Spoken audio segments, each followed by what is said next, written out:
Welcome back, folks and friends. Connecting Dots here. It's Friday, October 17, 2014, and we finally have verification that Fukushima radiation is heading towards the west coast. Yes, and it's not. The proof doesn't come from a photograph. Obviously, many of you realize that's an absolute joke. You can't go out there testing for radiation with a camera. So this story here is fresh off the press here, October 17th, and it talks about the testing that was done, and a sample taken on August 2nd, roughly about 1,200 kilometers west of Vancouver, BC, tested positive for cesium-134, the Fukushima fingerprint. And the only way you can find out if it's Fukushima fingerprint, a gamma spectrometer. Can't do it with a photograph. Okay, so again here, this is Vancouver. 1,200 kilometers away would bring us roughly in this radius right here.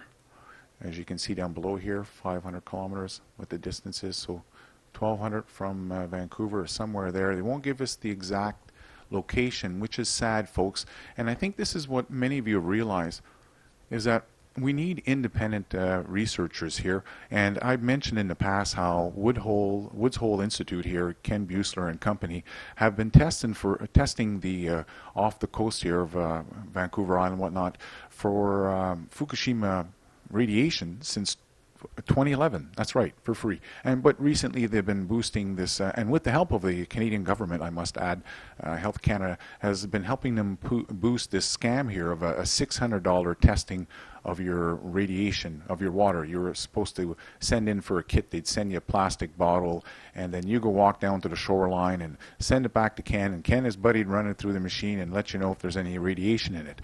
Well, I've been raising funds for a gamma spectrometer because we realize there's too much secrecy. And the radiation, the whole network, I mean, many of you realize here, it's all been psyopted, the movement right in on YouTube. It's been psyopted. This whole Fukushima scam, look how many people are involved. How come none of them want to talk about thorium? How come none of them want to mention the fact that if you're going to call yourself a nuclear proctologist, then you better go to the West Coast on your expedition for life with a Geiger counter and a gamma spectrometer? No, it's been psyopted here. And again here, you're having this secrecy where he's tested, 40 of them, but he's making you wait until November 13th. Oh, man. So Ken and company, they've lost our confidence. I think that's pretty evident to many of us. Same thing with, beautifulgirlbydana is scam. I mean, people have realized if you're going to be testing and calling yourself a nuclear proctologist, you need proper instruments, okay? And now what's interesting about this whole thing, he goes on to talk about how he's not concerned. I am concerned here, and I understand bioaccumulation, and I hang tight because I got some more stories to back up everything that I'm saying, that it's all about the fish and doing proper testing. So they can test it in the water here, and they can say there's definitely some here, is what they say. There's definitely offshore Fukushima cesium now. He says it's not on the beaches, but it's offshore. Okay, that's good. Or is it? We don't know. Honestly, I don't know.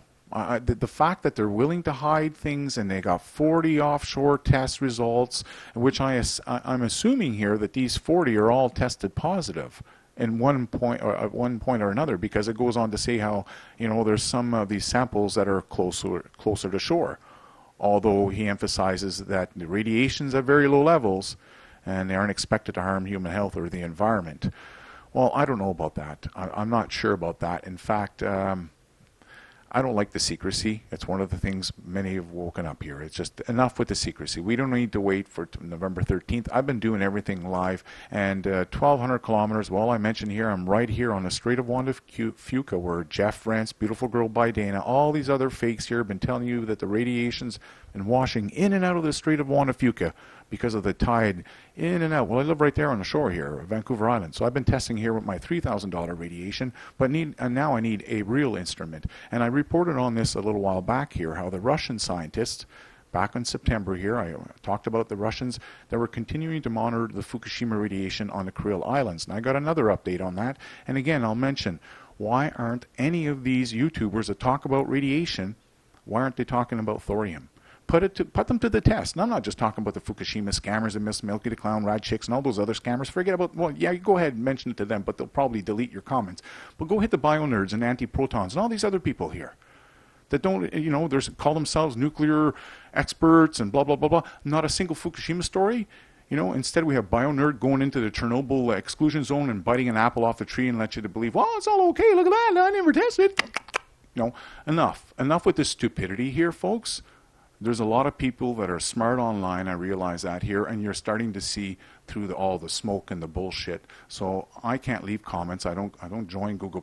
Why don't you go leave a comment on these people's videos and ask them, why don't you make a story on thorium, the safety of thorium? Because we can have these nuclear plants running, but we can have them running on thorium. So going back here with this expedition of the Kuril Islands. This is a recent update here, October 7th, and I'm mentioning this story here because it all ties into testing for radiation, right? Okay, so they were talking about September 25th there. They're heading towards the Kuril Islands. They're going to test, and they said that they ran into bad weather and they had to suspend some of the samples, but they'd done 8 of the 10 stations here between October 2nd and October 4th.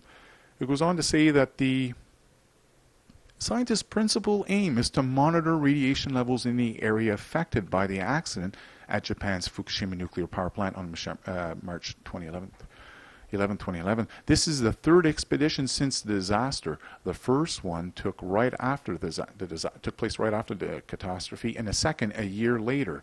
Now, what's interesting is that they go on to say that, according to Shabalev, during the new expedition tests will be carried out on atmospheric aerosols. Marine water in all planned locations will be tested for cesium-137 and strontium-90, while some water will be tested for plutonium isotopes and some for tritium.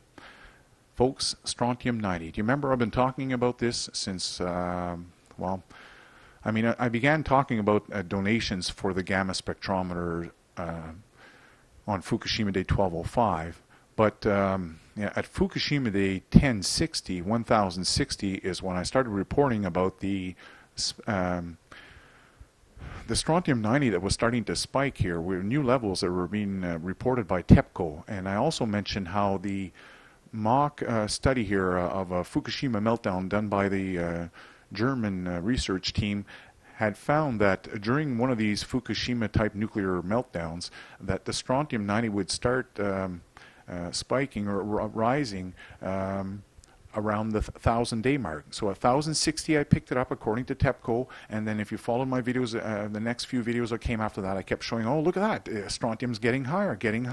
And sure enough, the video I just put up a couple of days ago, again here, I picked up spiking levels here right after the typhoon. Again, the day after that, they went and did another test on October 13th. And there's no doubt about it here. We got to be worried about this strontium-90. And, I'm going to take this moment right now to mention something that has come to my attention.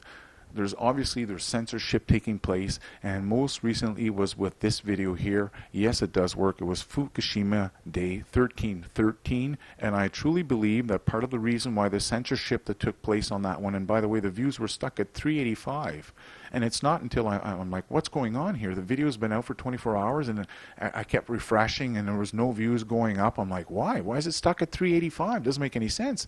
This is wicked information in this video, like, it's not just me picking up the camera, aiming. I'm actually showing real information, good questions there. So I realized that it had to be the fact that the thumbnail wasn't showing up, and many of you probably realized or probably figured, well, geez, that video's not working. I'm not going to click on it. So I changed the title to Video Works. Just click. Google censored. Boom, immediately went up for 385, and look, we're at 505 today. So there's definitely some funny business going on, and someone mentioned this again here and just in the comments. And I know this is boring to some of you, but it's important, because if we're out for the truth, then obviously YouTube's got to be part of an open field where we can actually share information. Don't have to worry about it being deleted, right? Well, that's not what I'm finding. On that very same video, someone came in and said, what's happening with the comments, CD? I don't know. Honestly, I don't know. And I'm not saying this to brag, folks, but honestly, if you go listen to the reporting, the stuff that I'm sharing in there, and I'm also letting you know that I'm going to be calling the Atomic Energy Control Board here in Ottawa, and I'm going to be hitting them up with some hard questions. I didn't say all the questions in there, but I mentioned some of the ridiculousness that's been passed here with the new rules as far as radiation in Canada. So I don't know where all the comments are. I don't know, really. And I don't know why the thumbnail never showed up. Like I said, I had to go change the title to Video Works Just Click. And immediately after doing that, the numbers start rising and rising. So I hope you share that information, and I hope you take your time and go watch this video. And regardless if you want to donate to me or not, and if you do, well, you just look on my YouTube channel, and there's a donation button right there. Okay, next story coming up, Ebola and the dirty money, folks. Like I said, stuff on here. On this YouTube channel, you're going to hear about topics you don't hear anywhere else, I guaranteed. And my next video, oh boy, wait till you see all the stuff I've dug up on silver, even more than ever before. Historical facts on silver and all the different cures. Yeah, mind-blowing. Okay, so stay tuned here as I keep track of Fukushima and many other topics here at Connecting Dots 2, Connecting Dots 3, and as you know, my new YouTube channel, Silver Gold Man. Take care. I hope you have a good weekend.